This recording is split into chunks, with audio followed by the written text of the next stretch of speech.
So I would argue that these are fraught times for higher education. Every time you turn around, there's another big issue that we're talking about, whether it's access and affordability, or regulatory intervention by the state or federal government, or potential funding cuts by the state or federal government, the transition to value-based care in our health systems, burnout from COVID-19 for our faculty, staff, and students, all of that in the face of inflationary pressures eating away at the real value of people's income.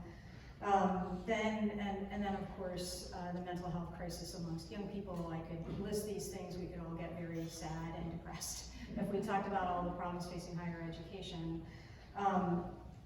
But I would argue that there is one fundamental thing that underlies everything else, and that is the poor public perception, or the shrinking or deteriorating public perception of the value that higher education provides through both our research and our educational programs.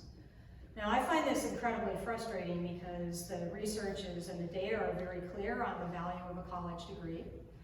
The data are also very clear on the impact that research that's done at top universities like Wisconsin, the impact that that has on the world. That's clear. So I find this phenomenon frustrating.